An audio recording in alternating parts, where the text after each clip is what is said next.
যে যেই কাজই করুক মুসলমান, ব্যানগাড়িওয়ালা হোক, কৃষক হোক, শ্রমিক হোক, গাড়ির ড্রাইভার হোক, যে যে কাজই করুক, যদি আল্লাহর নাম শোনার পর, আল্লাহর কোরআনের কথা শোনার পর মনের মধ্যে, অন্তরের মধ্যে আল্লাহর ভয় সৃষ্টি কইরা মাহফিলগুলোতে, মসজিদগুলোতে উপস্থিত হয়, আল্লাহ পাক রব্বুল আলামিন কাল কিয়ামতের ময়দানে ওই ব্যানগাড়িওয়ালাকে ব্যানগাড়িওয়ালা বলে ডাক দিবে না, ওই কৃষককে কৃষক বলে ডাক দিবে না মুসলমান, ওই চাকরিজীবীকে চাকরিজীবী বলে ডাক দিবে না।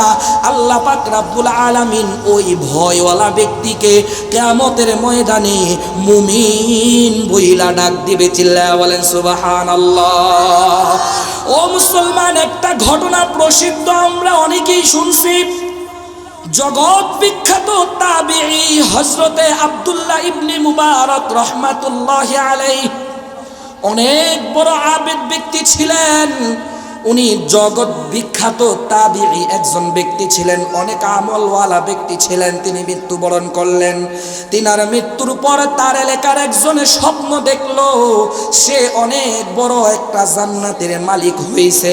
যখন এই স্বপ্ন দেখলো, স্বপ্নে তারা দুইজন কথা বলতেছে একে অপরের সাথে, বলতেছে, হে আব্দুল্লাহ ইবনে মুবারক, তুমি যেমন আমল করতা, যেমন ব্যক্তি ছিলা, তেমন বড় একটা জান্নাতের মালিক আল্লাহ তোমার বানাইছে।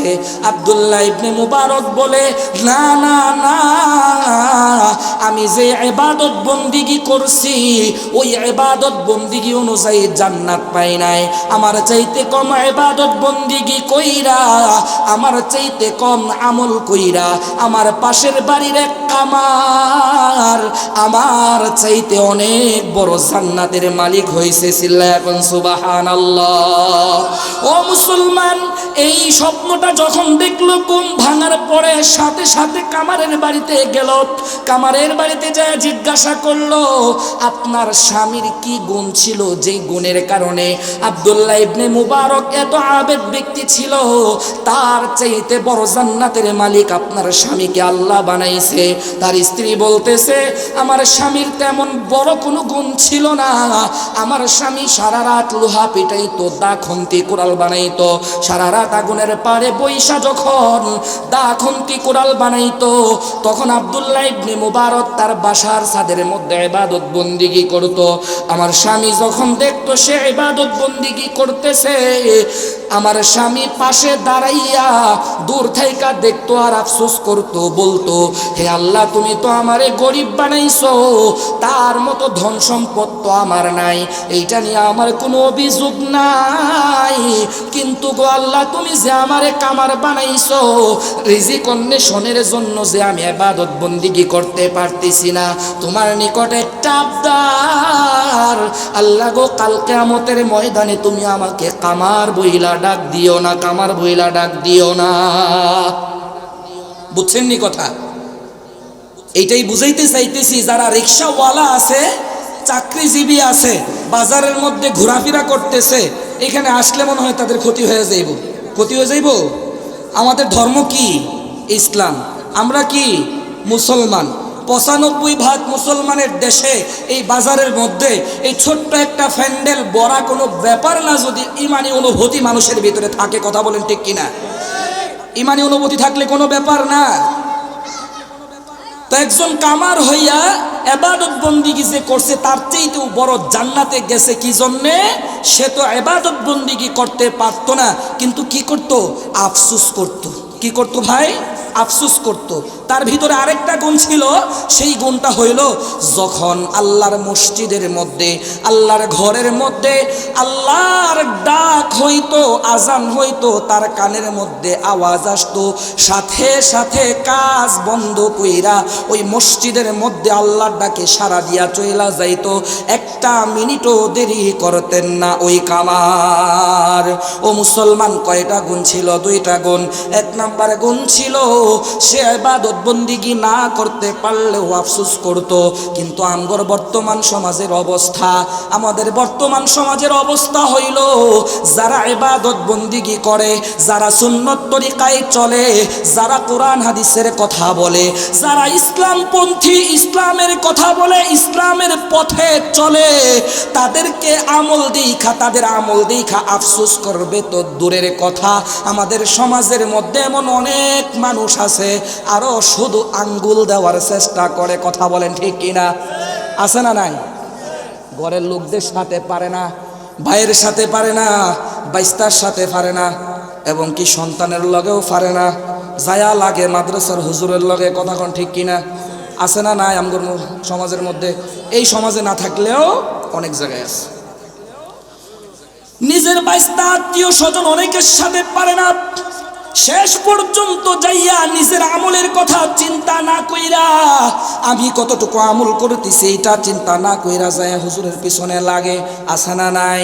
যদি একজন হুজুর চার স্টলের মধ্যে বইসা চা পান করে, ওইখানে 10-12 জন লোক থাকে, হুজুরের 14 গোষ্ঠী পর্যন্ত উদ্ধার কইরা ফালাইতে চায়। হুজুর আজান দিয়ে লাইছে, এখন আপনি চা খাইতেছেন, আজান দিয়ে লাইছে, মসজিদে এখনো যান না, আজান দিয়ে লাইছে, আপনি কেমন হুজুর, আপনি নামাজ পড়তে যান না। এমন একটা ঘটনায় আছে, 10-12 জন লোক ব্যক্তি মিলা এক হুজুর চার দোকানে চা খাইতেছে। যখন চা খায়, 10-12 জন ব্যক্তি মিলা হুজুরকে বলতেছে, আপনি কেমন হুজুর, কোন মাদ্রাসায় পড়ছেন, কেমন আলেম হইছেন, মসজিদে আজান হইছে কিন্তু আপনি এখনো পর্যন্ত মসজিদে যান না। ওই যে যারা হুজুরকে বলতেছে 14 গোষ্ঠী পর্যন্ত উদ্ধার করতেছে, হুজুর তো 5 ওয়াক্ত নামাজ পড়ে, ওরা এক ওয়াক্ত পড়ে না, মসজিদও যায় না, কিন্তু ওরা হুজুরের 14 গোষ্ঠী পর্যন্ত উদ্ধার করতেছে। শেষ পর্যন্ত হুজুর বলল, ও ভাই, আমার চাটা শেষ হইলে আমি মসজিদে যাব, আমি 18 বছর ধইরা তাকবীরুল্লাহ ছাড়া নামাজ পড়ি না, আপনারাও আসেন আমার সাথে নামাজ পড়বেন। জোর কইরা 12টাতে একটারে নিবার পারছে। কয়টারে? একটারে। জোর করে 12টাতে 11টাতে বাকছে, একটারে নিতে পারছে। যাওয়ার পরে যখন বলতেছে, আমারে তো অনেক কিছু বলছেন, চলেন আমরা একসাথে নামাজ পড়ি। ও বলতেছে, হুজুর আমার কাপড়ের সমস্যা। যেহেতু আইসাই পড়ছেন, সমস্যা নাই, কাপড়ের সমস্যা লইয়াই নামাজ পড়েন। তখন বলতেছে, হুজুর আমার একটু সমস্যা আছে, মনের সমস্যা। মনের সমস্যাও থাক, তবু নামাজটা পড়েন। মনের সমস্যা নিয়েও যদি নামাজের দাঁড়ান, কবুল করার মালিককে, আল্লাহ কবুল করার মালিককে চিল্লায়া বলেন আল্লাহ। শেষ পর্যন্ত বলতেছে যে, হুজুর আমি নামাজই পড়তাম না, কারণ হুজুর ঘরে আমার পছন্দ হয় না। শেষ পর্যন্ত কি কইতেছে? আমি নামাজই পড়তাম না, কাপড়ও মেন কথা না, অন্তরও মেন কথা না, আমি নামাজই পড়তাম না কারণ হুজুর ঘরে আমার পছন্দ হয় না। ও কি মুসলমান? ও মুহাম্মদের মুসলমান আর গরু খাওয়া গুস্তুর মুসলমান, গরুর গুস্তু খাওয়ার মুসলমান। একবার তো ভাবার দরকার, আমার বয়স 29, আমি 6 বছরতে মাদ্রাসাত পড়ি, ধরেন 15 বছরের নামাজ আমার কাজা হয়েছে। আমার মতো যে আছে, আমার ভুল যে দরবার আসে, আমার বিরোধিতা যে করে, স্পষ্ট ভাষায় বলতে চাই, তোমার তো নামাজ কাজা হয়েছে 29 বছরের মধ্যে 32 বছরে। কথা কোন ঠিক কিনা? এখন কইতে পারেন 29 বছরের মধ্যে 32 বছরের কাজা কেমনে হইল? আরে তোমার 29 বছরে দিনী শিক্ষা যতটুকু গ্রহণ করার দরকার ছিল, 29 বছরে তুমি মুসলিম হিসেবে ইসলামী শিক্ষায় যতটুকু দীক্ষিত হওয়ার দরকার ছিল, তুমি তো অতটুকু শিক্ষা অর্জন করো নাই। হুজুররা তো পাপ করলেও একটা দোয়া পারে, আস্তাগফিরুল্লাহ রাব্বি মিন কুল্লি যামবি ওয়া আতুবু ইলাইহি লা হাওলা ওয়ালা কুওয়াতা ইল্লা বিল্লাহিল আলিয়্যিল আযীম। মাঝে মধ্যে তাহাজ্জুদ পড়ে, মাঝে মধ্যে চোখের পানি ফালায় আল্লাহর কাছে দোয়া করে। আল্লাহর কাছে চোখের পানি ফালাইয়া দোয়া করতে পারলে চোখের পানি মাটিতে পড়তে দেরি হবে, তার জীবনের গুনাহগুলো মাফ করতে দেরি হবে না। বলেন সুবহানাল্লাহ। এই জন্য মুসলমান 1 নাম্বার গুণ কি বলছিলাম? আল্লাহর কথা শোনার পরে, কোরআনের কথা শোনার পরে, হাদিসের কথা শোনার পরে যার অন্তরের মধ্যে কম্পন সৃষ্টি হবে, এইটা হচ্ছে 1 নাম্বার মুমিনের গুণ। কয় নাম্বার গুণ? 1 নাম্বার। মনে থাকবো নি? শেষ পর্যন্ত কই তারবেন? খারাপ লাগলে মাফ চাই। কথা খারাপ লাগেনি? কথা মনে থাকে যেন। এক নাম্বার গুণ কি?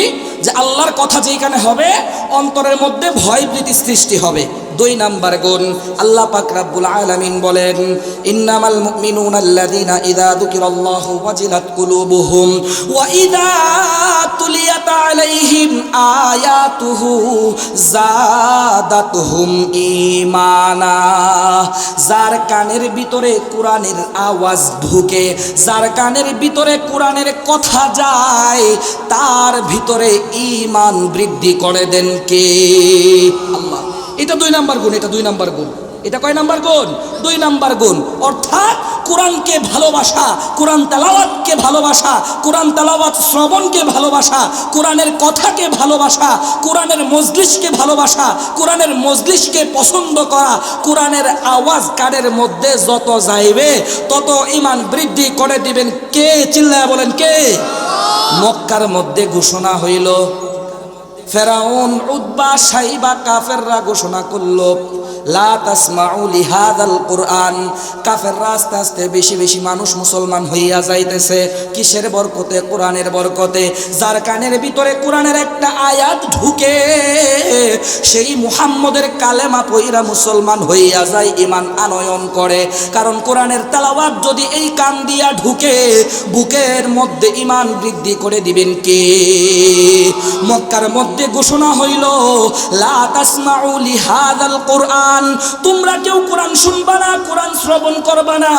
কারণ কোরআন শুনলে মানুষ মুসলমান হইয়া যায়, কোরআনের কথা শুনলে মানুষ ইমানদার হইয়া যায়। এই জন্য কাফেররা ঘোষণা করলো, তোমরা কেউ কোরআনের কথা শুনবা না। তখন তারা একটা কবিকে ভাড়া কইরা আনলো। ওই কবির নাম হইল লাবিব ইবনে রাবি।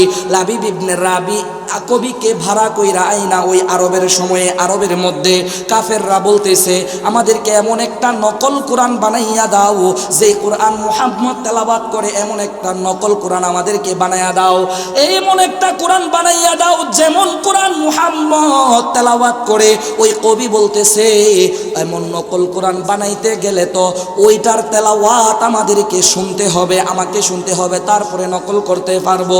একটা জিনিস নকল করতে হইলে তো আগে শুনতে হয়, দেখতে হয়। ওই কবিকে নিয়ে মুহাম্মদের কাছে গেল। মুহাম্মদের কাছে যাইয়া বলল, ইয়া মুহাম্মদ, ইয়া রাসূলুল্লাহ, আপনি যেই কোরআন তেলাওয়াত করেন, যেই কোরআন তেলাওয়াত মানুষের কান দিয়া ঢুকলে ঈমান বৃদ্ধি পায়, মানুষ মুসলমান হইয়া যায়, ওই কোরআন তেলাওয়াতটা আমাদেরকে একটু শোনান। আল্লাহর নবী কোরআনের বড় কোনো সূরা নয়, সূরাতুল কাউসার কোরআনের সর্বকনিষ্ঠ সূরা তেলাওয়াত করলো। আউযু বিল্লাহি মিনাশ শাইতানির রাজিম, বিসমিল্লাহির রহমানির রহিম। ইন্না আ'তাইনাকাল কাউসার ফাসাল্লি লিরাব্বিকা ওয়ানহার, ইন্না শানিআকা হুয়াল আবতার। আল্লাহর নবী যখন এই সূরা কাউসার তেলাওয়াত করলো, লাবিব ইবনে রাবি গিয়েছিল কোরআন নকল করার জন্য, কোরআন শুনতে। ও মুসলমান, এই কনিষ্ঠ সূরা তেলাওয়াত শোনার পর ওই কবি সাথে সাথে মুখ দিয়া বলে ফেললো, আশহাদু আল্লাহ ইলাহা ইল্লাল্লাহু ওয়া আন্না মুহাম্মাদান আবদুহু ওয়া রাসূলুহু। ওই কবি বলতেছে, এই পর্যন্ত আমি কম গদ্য, কম পদ্য আবিষ্কার করি নাই, যত গদ্য পদ্য কবিতা আবিষ্কার করছি, এর চাইতে ভালো, এর চাইতে সুন্দর, এর চাইতে সুমিষ্ট, এর চাইতে দামি কোনো কবিতা এই পর্যন্ত আমি তৈরি তো দূরের কথা শুনতেও পারি নাই। চিল্লায়া বলেন সুবহানাল্লাহ। এর চাইতে দামি কোরআন আর কখনো শুনতে পারি নাই। লাবিব ইবনে রাবি বলতেছে, মা হাযা কাউলুল বাশার, এর চাইতে উত্তম কবিতা, উত্তম কথা আর আমি আমার জীবনে শুনতে পাই নাই। কিসের কথা ভাই? কোরআনের আয়াত। কিসের কথা? এই কোরআন যার কান দিয়া ঢুকবে, তার অন্তরের মধ্যে ঈমান বৃদ্ধি করে দিবে কে? গুনাহ করতে করতে কলবটারে ময়লা বানায়া ফেলাইছ, গুনাহ করতে করতে কলবটারে অন্ধকার বানায়া ফেলাইছ। এই কোরআনের কথা শোনার পর, কোরআনের মজলিসে আইসা বসার পর, এই গুনাহটাকে দূর কইরা অন্তরটাকে পবিত্র করে দিবেন কে?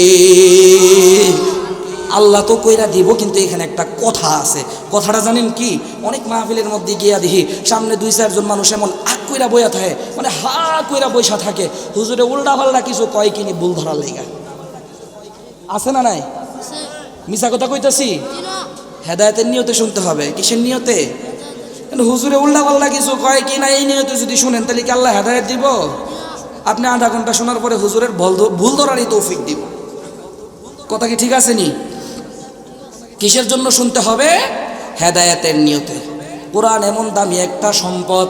ও মুসলমান, আজকে আমরা মুসলমানের রাষ্ট্রে বসবাস করি। আমাদের রাষ্ট্রের মধ্যে 95% মুসলমান। বাংলাদেশের মধ্যে কত ভাগ মুসলমান? 95% মুসলমান।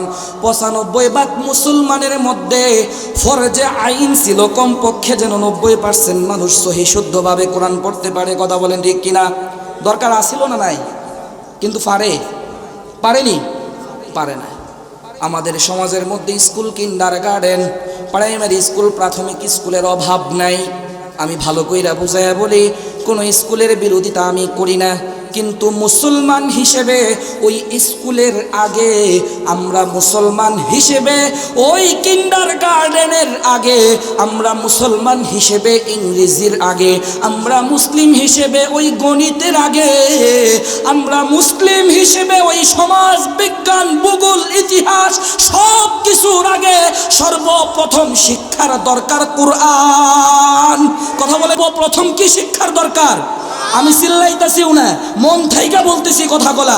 আপনি মুসলমানের বাচ্চা হইয়া যদি 1000 সার্টিফিকেটের মালিক হন, আপনার কোরআনের শিক্ষা না থাকে, দ্বীনি শিক্ষা না থাকে, ইসলামের শিক্ষা না থাকে, আপনি 5 ওয়াক্ত নামাজ সঠিকভাবে না পড়তে পারেন, কোরআন হাদিস না বুঝেন, হালাল হারাম পবিত্র অপবিত্র না বুঝেন, আপনার ওই 1000 সার্টিফিকেটের কোনো মূল্য নাই, কোনো মূল্য নাই।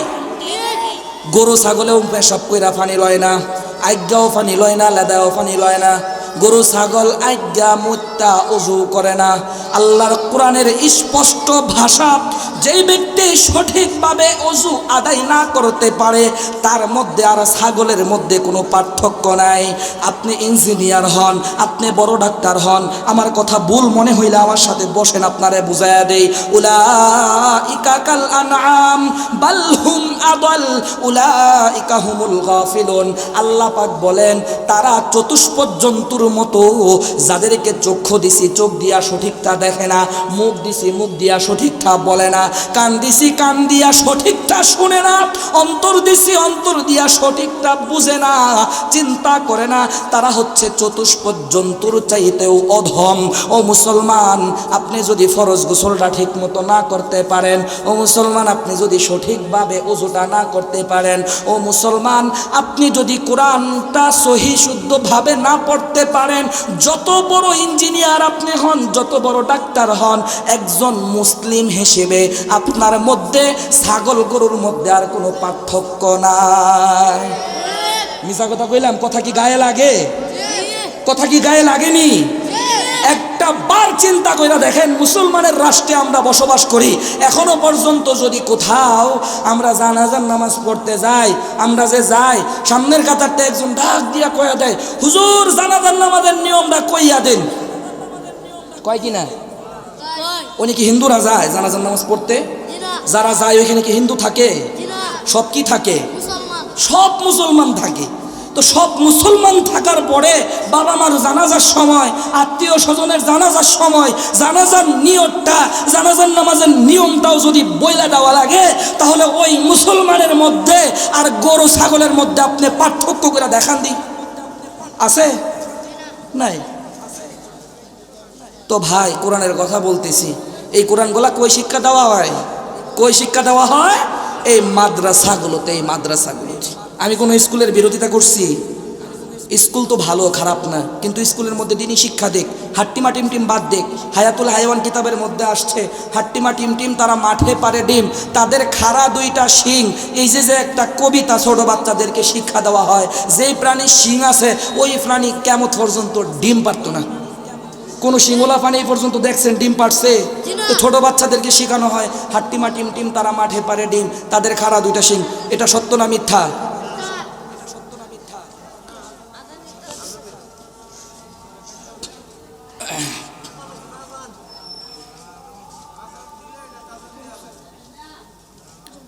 এখানে কি আজান দিবে? এখানে কি জামাত হবে? এখানে কি জামাতে যাইয়া হয়তো বা অনেক হক কথা বলা হয়ে গেছে। অনেকেই তো শুধু আসমানের উরফের আর মাটির নিচের ওয়াজ পছন্দ করে, হক কথাগুলো পছন্দ করে না। আল্লাহ পাক রাব্বুল আলামিন কোরআনের মধ্যে স্পষ্টভাবে ঘোষণা করেন, কুনতুম খায়রা উম্মাতিন উখরিজাত লিন-নাস তা'মুরুনা বিল মা'রুফি ওয়া তানহাউনা আনিল মুনকার। সৎ কাজে আদেশ করা, অসৎ কাজে নিষেধ করা, এটাও হচ্ছে প্রকৃত ঈমানদারের কাজ। কথা বলেন ঠিক কিনা? আমরা তো খালি কোন ফজিলতের কথা জানি, একটা গজল আছে, তুমি মেসওয়াক করা ফজিলত তো জানো, খাবার শেষে মিষ্টি মুখের হাদিসটাও মানো। তুমি মেসওয়াক করা ফজিলত তো জানো, খাবার শেষে মিষ্টি মুখের হাদিসটাও মানো। শুধু হক কথাটা উচ্চ সুরে বলতে পারো না, অন্যায় দেখে বারুদ হয়ে জ্বলতে পারো না। শুধু হক কথাটা উচ্চ সুরে বলতে পারো না, অন্যায় দেখে বারুদ হয়ে জ্বলতে পারো না। কেমন মুসলমান তুমি একটু ভাবো না, কেমন তোমার ঈমান একটু বলো না। তুমি মিসওয়াক করা ফজিলত তো জানো, খাবার শেষে মিষ্টি মুখের হাদিসটাও মানো। কথা বলেন ঠিক কিনা? মেসওয়াক করার ফজিলত আর খাওয়ানোর শেষে মিষ্টি খাওয়া সুন্নত, এই ফজিলত জানলেই চলবে নাকি হক কথাও বলা লাগবে? হক কথাও বলা লাগবে। এক নাম্বার গুণ বলছিলাম বাবারা, যে অন্তরের মধ্যে আল্লাহর ভয় সৃষ্টি করতে হবে। দুই নাম্বার কোরআনকে ভালোবাসতে হবে, কোরআনের তেলাওয়াতকে ভালোবাসতে হবে। যারা কোরআন পড়ে, যারা কোরআন তেলাওয়াত করে, যারা মাদ্রাসায় পড়ে, তাদেরকে অন্তর থেকে ভালোবাসতে হবে, অন্তর থেকে মুহাব্বত করতে হবে।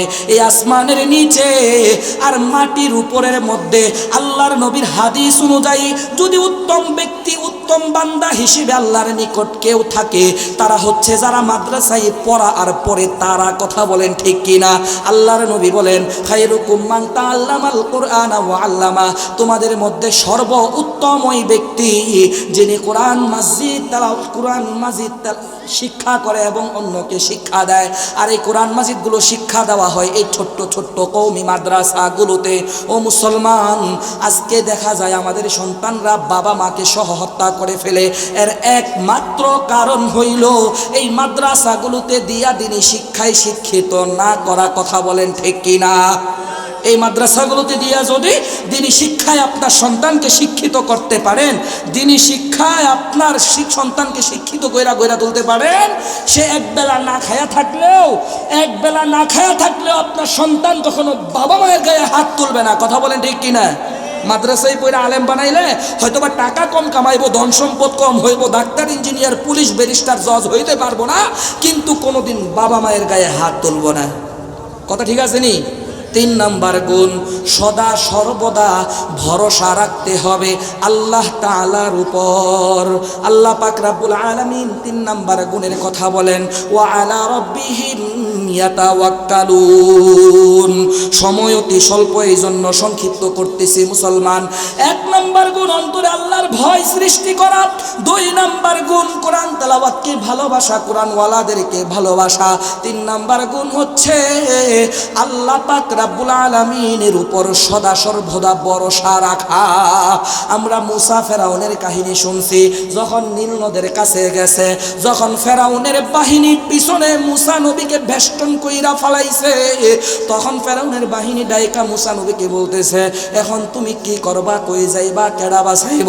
মুসা নবী বলছিল, তোমরা আমার পিছনে শত শত থাকতে পারো, আমার সামনে নীল নদ থাকতে পারে, আমার চতুর্মুখী তোমরা ঘেরাও করে ফেলতে পারো, কিন্তু আমাকে বাঁচানোর মালিক একজন। তিনি কে? আল্লাহ। তিনি কে? আল্লাহ। তিনি কে? সাথে সাথে আল্লাহর থেকে আওয়াজ আসলো, ফাজরিবি আসাকাল বাহর, হে মূসা তুমি তোমার হাতের লাঠি দিয়া সমুদ্রের মধ্যে আঘাত করো। মূসা পয়গম্বর ওই সমুদ্রের মধ্যে আঘাত করতে দেরি হইল, কিন্তু তারা পার হওয়ার জন্য আল্লাহ রাস্তা কইরা দিতে দেরি হইল না। বলেন সুবহানাল্লাহ। নমরুদ যখন ইব্রাহিম নবীকে আগুনে পুড়াইল, যখন আগুনে কিছু হয় না, তখন নমরুদ বলে আগুনের পাওয়ার কি কইমা গেছে নাকি? আল্লাহ আগুনের জবান খুইলা দিল। আগুন বলল, আগুনের পাওয়ার ঠিক আছে না নাই, একবার তুমি নাইমা দেখো, একবার তুমি নাইমা দেখো। মুসা নবী রাস্তা বানাইছে, ইব্রাহিম আলাইহিস সালাতু ওয়াস সালামকে আগুনে পোড়ায় নাই, কারণ ভরসা ছিল কার উপর? কার উপর?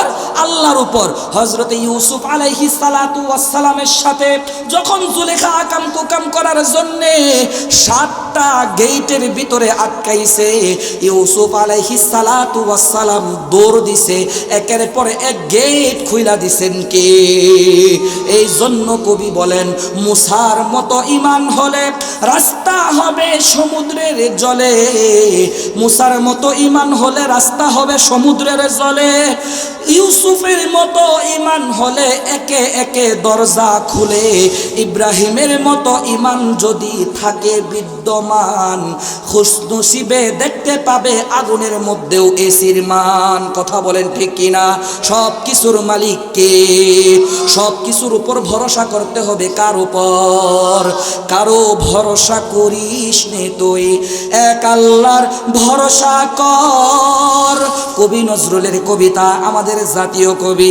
কারো ভরসা করিস নে তুই, এক আল্লাহর ভরসা কর।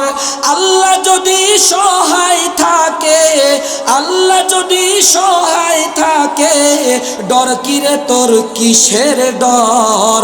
কারো ভরসা করিস নে তুই, এক আল্লাহর ভরসা কর।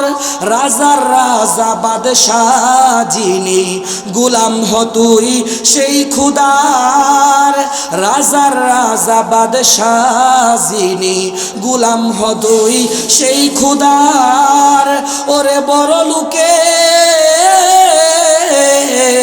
কাছে তুই বিথায় হাত পাতিস নে আর, কারো ভরসা করিস নে তুই, এক আল্লাহর ভরসা কর। বিপদে আপদে সুস্থতায় অসুস্থতায় ভালো মন্দে বালা মুসিবতে চিল্লায়া বলেন ভরসা রাখতে হবে কার উপর? সমস্ত ক্ষমতার মালিক কে? আল্লাহ। সমস্ত ক্ষমতার মালিক আল্লাহ। 3 নাম্বার গুণ, সমস্ত ক্ষমতার মালিক আল্লাহ, সব কিছুর উপর ভরসা রাখতে হবে আল্লাহ তাআলার উপর। 4 নাম্বার গুণ, আল্লাহ পাক রব্বুল আলামিন বলেন, আল্লাযীনা ইউকিমুনাস সালাহ, আল্লাযীনা ইউকিমুনাস সালাতা ওয়া মিম্মা রাযাকনাহুম ইউনফিকুন। 4 নাম্বার গুণ হইল নামাজ কায়েম করা। ও মুসলমান, আমার সময় অতি অল্প, এই জন্য গুছাইতে পারতেছি না। নামাজ হচ্ছে 4 নাম্বার গুণ। 3 ব্যক্তি নামাজ পড়ে না। কয় ব্যক্তি? 3 ব্যক্তি নামাজ পড়ে না। 3 ব্যক্তির জন্য নামাজ নাই। 3 ব্যক্তি নামাজ পড়ে না। যারা মাইকের আওয়াজ বাহির পর্যন্ত শুনতেছেন তারাও কথাটা ভালো করে শুনেন। 3 ব্যক্তি নামাজ পড়ে না। সেই 3 ব্যক্তি কারা কারা? এর ভিতরে কি আপনারা আছেন কিনা? যদি এই 3 ব্যক্তির ভিতরে আপনারা ঠাইকা থাকেন, এই 3 ব্যক্তির ভিতরে যদি আপনারা থাকেন, তাহলে আপনাদের লেগে নামাজ ফরজ না। 1 নাম্বার, নামাজ কাদের জন্য ফরজ না? যারা অমুসলিম। যারা কি? অমুসলমান। যারা মুসলমান না, আমরা কি মুসলমান, নামাজ আমাদের জন্য ফরজ নাকি ফরজ না? 1 নাম্বার, নামাজ যার জন্য নাই সে হইল অমুসলিম।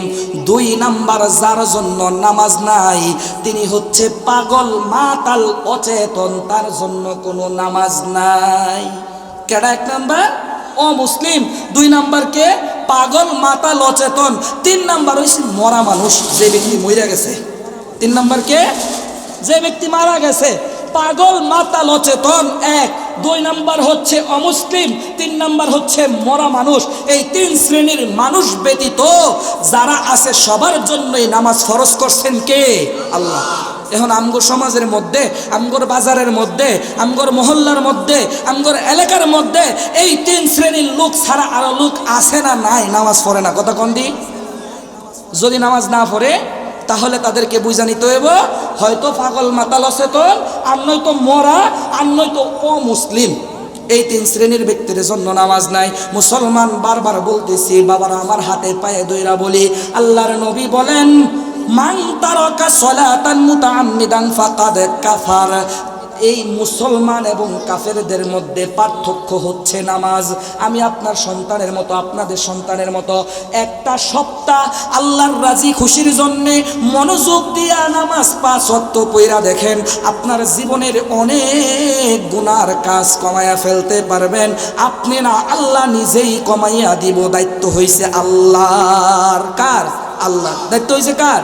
আল্লাহ। এক বক্তারে কইছে, হুজুর ওয়াজ কইরেন যে আমগো সমাজের ভিতরে কিছু যুবক বন্ড ফুলাফান আছে, এরা যাতে জান্নাতে না যায়, এরা যাতে জাহান্নামে যায়, এরা যাতে ধ্বংস হয়ে যায়, এরা নেশাখোর, এরা সমাজের মধ্যে অনেক খারাপ কাজ করে, এরা কোনো ভালো কাজ করে না, এদের জ্বালায় অতিষ্ঠ হইয়া সমাজের মানুষ খুব বিরক্ত হইতেছে, এদের জন্য হুজুর দোয়া কইরেন। হুজুর সম্মান স্টেজের মধ্যে উঠা বয়ানের লাস্টে দোয়া কইরো, আল্লাহ গো এই সমাজের মধ্যে বন্ড বদমাশ প্রতারক যেই যুবক গলা আছে, এই সমাজের মানুষ গলার মধ্যে সবার আগে তুমি এদেরকে জান্নাতে নিও।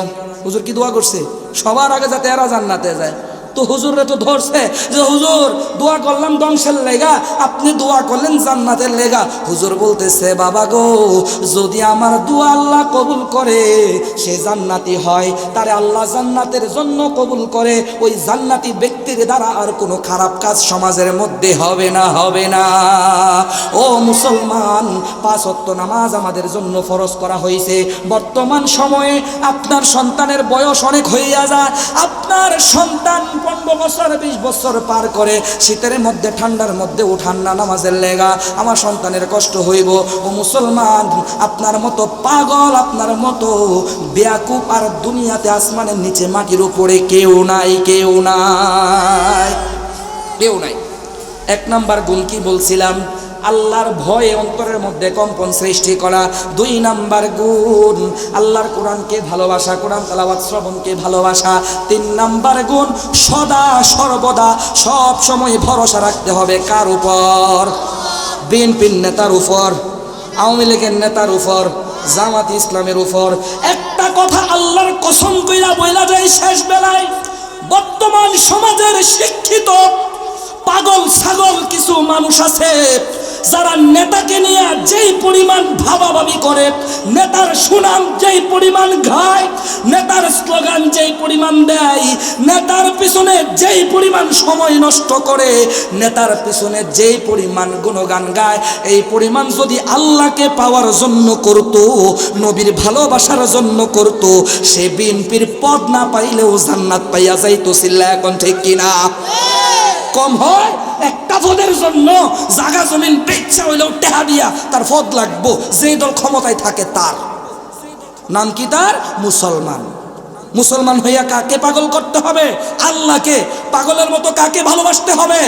আল্লাহর নবীকে, আল্লাহকে ভালোবাসতে হবে।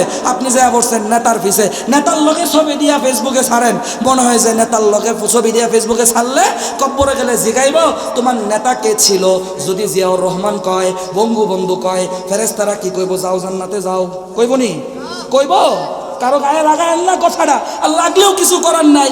যে পরিমাণ নেতার পিছনে সময় নষ্ট করা হয়, যে পরিমাণ নেতার সুনাম গাওয়া হয়, নেতার একটা কথা কইলে আপনার গায়ে যেভাবে আগুন জ্বলা যায়, যদি আল্লাহর জন্য এতটুকু করতেন, আপনার জীবনের গুনাহগুলো মাফ কইরা আপনি মরতে দেরি হইতো, আপনার কবরের মধ্যে লিখতে দেরি হইতো না মেড ইন জান্নাত।